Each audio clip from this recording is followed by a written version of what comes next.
ఈరోజు ఇష్ట ప్రకారం, ఎందుకంటే 10 రూపాయలకు తయారైపోతుంది బాటిల్, 100 రూపాయలకు అమ్ముతున్నారు, 90 రూపాయల ఆదాయం, ఇంతకు మించిన ఆదాయం లేదు. అందుకనే ఈరోజు ఈ 90 రూపాయల ఆదాయం 10 రూపాయలతో తయారు చేసేటువంటి ఆ నకిలీ లిక్కర్కి 100 రూపాయలకు అమ్ముకుంటా ఈరోజు 99 రూపాయలకి ఏదైతే మద్యం ఇస్తానన్నాడో చంద్రబాబు, దానికి ఆర్డర్ లేవు, దాన్ని ఆపేశారు, దాన్ని నిర్మూలించేశారు. కారణం ఏంటంటే బెల్ట్ షాపుల్లో మీరు అమ్మినటువంటి దీన్ని 100 రూపాయలకు అమ్మాలి కాబట్టి నకిలీ మద్యాన్ని దాదాపుగా 99 రూపాయలకి ఇస్తానన్నటువంటి మద్యాన్ని ఆపేసి దానికి ఆర్డర్లు తగ్గించేసి ఈరోజు దీన్ని ప్రోత్సహించేటువంటి పరిస్థితులు పడ్డారు.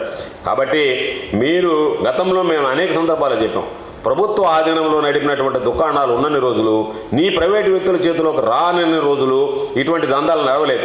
ఏ రోజైతే ప్రభుత్వ దుకాణాలు కాకుండా ప్రైవేటు వ్యక్తుల చేతిలోకి వచ్చాయో, ఆ ప్రైవేటు వ్యక్తులు రూపాయికి 10 రూపాయల ఆదాయం సంపాదించాలని ఆశపడుతున్నారో, దానిలో భాగంగా ఈరోజు అన్ని రకాలైనటువంటివి నకిలీ మందులు తయారు చేసి వీళ్ళేమో వేల కోట్లు సంపాదించుకుంటున్నారు. మీ మనుషులు, మీ మాఫియా, పాపం పేదవాడేమో అమాయకులు ప్రాణాలు పోగొట్టుకునేటువంటి పరిస్థితి ఏర్పడింది.